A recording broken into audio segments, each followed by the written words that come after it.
नमस्कार दोस्तों, हमारी आज की कहानी है जलील।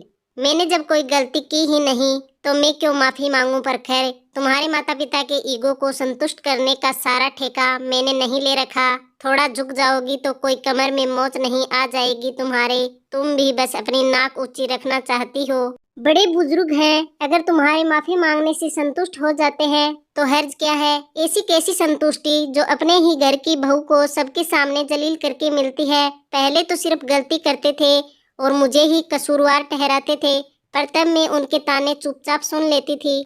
लेकिन अब चोरी का इल्जाम भी, और तुम कह रहे हो कि जो कसूर मैंने किया ही नहीं उसके लिए माफी मांगू। मैं माफी नहीं मांगूंगी तो तुम्हारा ये आखिरी फैसला है। हाँ, यही मेरा आखिरी फैसला है। तो ठीक है, अब जो होगा तुम अकेले ही भुगतो उसे।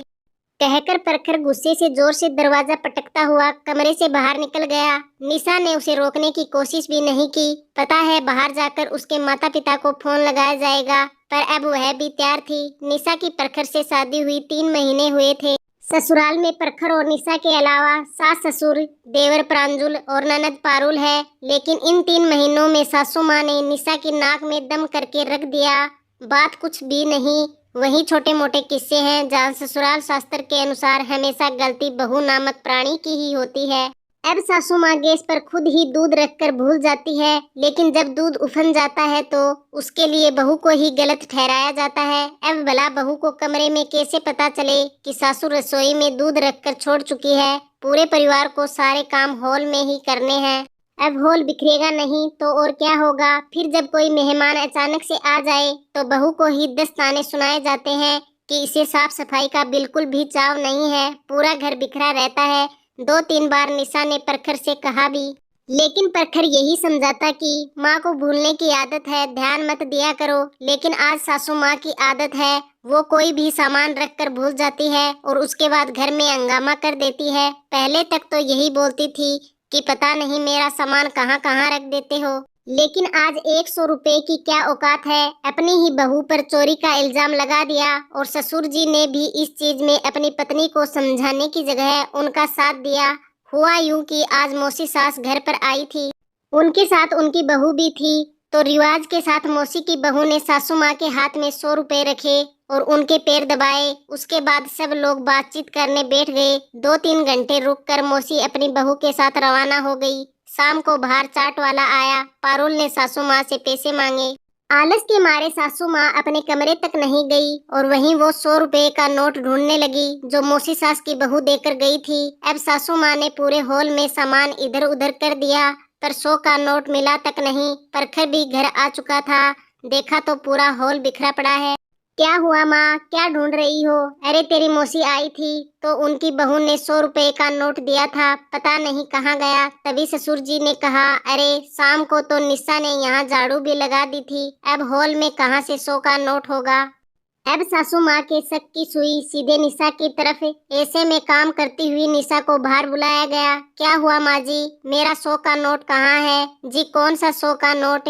वही जो तूने चुराया है। सुनकर निशा सदमे में आ गई। मैंने कौन सा नोट चुराया है और भला मैं ऐसा क्यों करने लगी?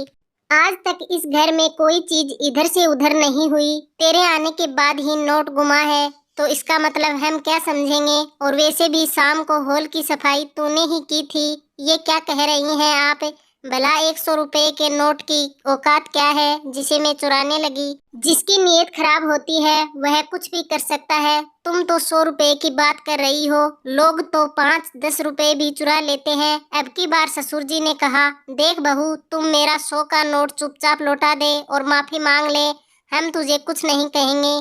लेकिन अगर तूने माफी नहीं मांगी तो तेरे माता पिता को भी यहीं बुला लेंगे, फिर वह देंगे तेरी तरफ से जवाब। जब मैंने चोरी नहीं की तो मैं क्यों माफी मांगू? अब की बार निशा भी अड़ गई और अपने कमरे में चली गई। पीछे पीछे प्रखर भी कमरे में आया और निशा को माफी मांगने के लिए कहने लगा। लेकिन आज निशा जी पक्का करके बैठी थी कि चाहे कुछ भी हो जाए वो ऐसी किसी गलती के लिए माफी नहीं मांगेगी जो उसने की ही नहीं। थोड़ी देर बाद देवर प्रांजुल भी घर आया तो देखा माँ आंसू बहा रही है और पिताजी और प्रखर भी माँ के साथ ही बैठे हुए हैं। क्या हुआ माँ, आप रो क्यों रही हो? मेरी तो किस्मत ही खराब है जो ऐसी चोरनी बहू मेरे पल्ले पड़ी है। क्या हुआ माँ, बताओ तो सही। तब माँ ने रोते रोते सारा किस्सा प्रांजुल को कह सुनाया। सुनकर प्रांजुल भी सकते में आ गया। कैसी बात कर रही हो माँ, आप ऐसे कैसे भाभी पर इल्जाम लगा सकती हो? तू क्यों तेरी भाभी का पक्ष ले रहा है? अरे चोरनी है एक नंबर की। आज तक इस घर का सामान इधर से उधर नहीं हुआ और इसने आते ही अपना रंग दिखा दिया। बस करो माँ, जो भी मुंह में आ रहा है बोले जा रही हो। तुम्हें खुद तो कुछ याद रहता नहीं है, ऊपर से दूसरों पर इल्जाम लगाए जा रही हो। मौसी के सामने वो 100 रुपए तुमने मेरे हाथ में ही तो रखे थे जब आपसे मैंने बस का किराया मांगा था। सुनते ही सब हैरान रह गए। प्रखर हैरानी से अपने माता पिता को देखने लगा। अब बेटे से किस तरह से नजरें मिलाएं? तो सासू माँ अपने मगरमच्छ के आंसुओं को लेकर अपनी नजरें नीचे कर चुपचाप अपने कमरे में चली गई। पीछे पीछे ससुर जी भी चलते बने, लेकिन दोनों से किसी एक बंदे से भी ऐसा नहीं हुआ कि उठ करके निशा से माफी तो मांग ले। प्रखर उठकर निशा के पास कमरे में गया और उसने अपने किए पर शर्मिंदा होते हुए निशा से माफी मांग ली। हाँ, इस वाक्य के बाद इतना तो है कि अब प्रखर एकदम से अपनी माँ की बात पर विश्वास नहीं करता। पहले निशा की सुनता है, उसके बाद ही किसी निर्णय पर पहुँचता है। लेकिन एक टीस हमेशा निशा के मन में रह गई कि अपनी माँ के भुलक्कड़ स्वभाव को जानने के बाद भी प्रखर ने उस पर विश्वास नहीं किया। धन्यवाद दोस्तों। तो दोस्तों, हमारी आज की कहानी कैसी लगी? अगर कहानी पसंद आई है तो लाइक, कमेंट, शेयर और चैनल को सब्सक्राइब जरूर कर लीजिएगा।